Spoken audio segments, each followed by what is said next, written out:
Hey guys, welcome back to my channel. If you're new here, my name is Paige. Welcome.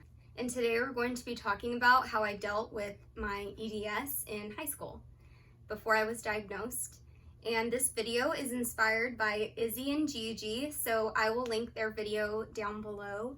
Please go check their channels out. They have so many great informational videos about Ehlers Danlos Syndrome, and Gigi has some really cool videos as well about her life, and they both have awesome channels, so please go check them out. Links in the description box. And thank you guys for inspiring this video. When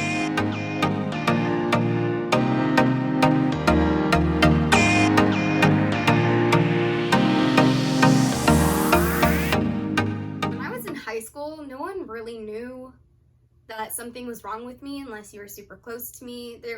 Obviously, EDS is an invisible illness and you can't tell that I'm disabled unless I tell you.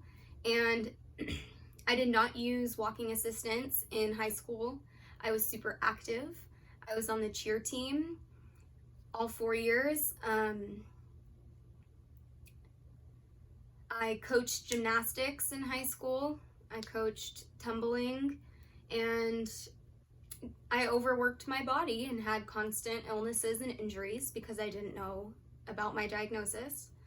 So I actually got teased a bit for being accident prone or having terrible luck because of my injuries and illnesses. So that was frustrating because no one really knew that I did have larger issues except for me, because I'm the only one who believed that there was a larger issue at hand that answered all the questions we had about my health. So I kind of kept that to myself because not even my own family really believed it. Not even the doctors believed it. So how would a friend just believe it? I don't know. So I pretty much pretended like I was fine most of the time, even if I was in pain, even if I was sick. I'd try to reassure others in my life that I was doing all right. And yeah, it was kind of embarrassing to always be injured. And I felt kind of crazy because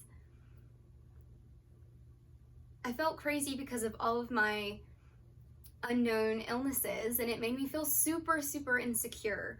So being in a friend group was difficult for me. I was typically the one that was quiet in the friend group and just kind of listened and responded to other people's stories, and I never really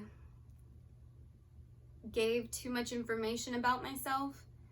I was always open about my mental health, that I had anxiety and depression, because my close friends had seen me have panic attacks, so that was something that I couldn't just hide. So I also had to repeat my sophomore year of PE because I had an ankle injury that took more than whatever their 4-week limit is to heal. So I had to repeat a year or a semester. It was just a semester of sophomore PE. And that was super embarrassing because it looked like I had failed PE or something, but really it was due to an injury. And I didn't want to be in PE with all the sophomores as a junior. That was frustrating. That was supposed to be my first semester without physical education being forced on me, and that was exciting to me because I had always hated physical education. I always felt dizzy when we were out on the football field. It was always an issue, and they never really believed me, the PE teachers, when I would bring up symptoms. I did have one awesome PE teacher who was super understanding and accepted all of my notes and didn't fail me, so shout out to that PE teacher. But other than that, I really had no accommodations or support from the school. Not that I asked for them, but there was only one elevator, and most of the school was 2-story, so that was frustrating that there was really only one elevator that we could use. There were so many stairs, And my teachers, because this illness is invisible, my teachers didn't really believe me when I would tell them what was going on with me, with my health. Especially because I didn't really have a note from a doctor explaining what it was. There wasn't a name for it. And for a lot of people, that was hard to understand. And I understand that because it was hard for me before it had a name. So, no, I definitely felt crazy in high school. My anxiety was bad because I didn't know what was going on with my health. And that was affecting my mental health like crazy. And doctors were telling me that my health problems were actually being caused by my mental health instead of the other way around. And I just felt so misunderstood in high school and so alone because I didn't know anyone else who was in pain all the time. On the cheer team, I didn't know anyone else who was getting injured as often as I was. I didn't have friends who were absent from school as much as I was. I just felt kind of alone. And I also just thought that maybe I was experiencing the same thing that everyone was experiencing and just handling it poorly. Or that something like really had to be wrong with my mental health for it to be causing so much pain, physical pain, and digestive issues and all of that. So I wasn't sure what to believe at the time. I couldn't tell if I should listen to my own body or if I should listen to my doctors, and that was a struggle in high school for sure. And it affected all of my friendships. I'm not really friends with a lot of people from high school because I don't really love who I was in high school. And I don't think that I reached out to enough people outside of school. I don't think that I made time for friends as much as I should have. And I felt misunderstood by all my friends. I didn't think that any of them would understand if I told them what was really going on with my health. And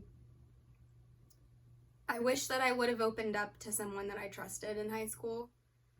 Other than boyfriends, of course, because I had my high school boyfriends. That was my thing. Because I didn't have close friends, I was a boyfriend kind of girl. I always had boyfriends in high school. Most of them, like, a good amount of time. I wasn't boy crazy per se. I just really needed attention at the time, and I wasn't getting it anywhere else. So I think that's why I did that. And learning to listen to my body, love my body, accept everything that's going on in my life, it has made me a little bit more independent over the years. And I mean, before I met Angus, my current boyfriend, I hadn't even dated anyone for over a year. But I also picked really bad guys in high school. I had terrible taste in guys. And when I would go to therapy, I wouldn't talk about my physical pain like I do now. I would talk about my toxic relationships and all of that, and I don't think that they really understood where it's obvious to me now that I was looking for help. I was begging for help and no one was seeing it or reaching out their hand to help me, and that stinks. So, but as far as managing my symptoms goes, I did not do a great job. I overworked my body in every aspect, from cheer to work. It was all very physical. I'd go to tumbling classes. I was constantly abusing my body in high school, abusing it. And if I would have known back then what I know now, if I would have had my diagnosis back then, I would have probably stopped being so physically active a long time ago. I would have stopped tumbling for sure and jarring all my joints because it had long-term effects, and now here I am in pain with no friends from high school. So if I could repeat high school, I would do a lot of things differently. But because you cannot go back in time, I have also accepted that my high school experience made me who I am. And I'm able to look back on it now and really understand young Paige. And I wish that I could have been there for her and given her a hand in high school and told her that eventually you will get answers and you will find a doctor that will listen to you. You will have friends and family and a boyfriend who support and love you unconditionally. I wish that I could tell her that, and I can't go back in time. So, but yeah, I just did not cope well in high school with my Ehlers Danlos Syndrome pre-diagnosis. Did not cope well. I actually knew someone in high school that went to the same high school as me who has Ehlers Danlos as well. And I didn't really put it together until she messaged me after I posted about having it. But I remember in high school, she was in a wheelchair sometimes or on crutches, and she was always struggling with her accessibility services and the support from the school. So I do remember all of that, but I did not put it together that it was the same syndrome.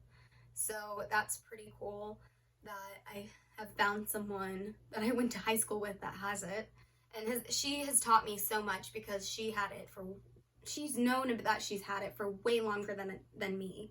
She knew that she had it for way longer than I did. So when she reached out to me, she was able to provide me with so much information, helpful information, that God, I'll always be thankful that she reached out to me and let me know that she was there for me, because I've gone to her a couple of times for support and for information. So she's been super helpful. That's really all I wanted to talk about today. I hope that you guys enjoyed this video. If you did, do not forget to subscribe and give me a thumbs up down below. And comment if you had a similar experience, or tell me your experience in high school. I would love to know.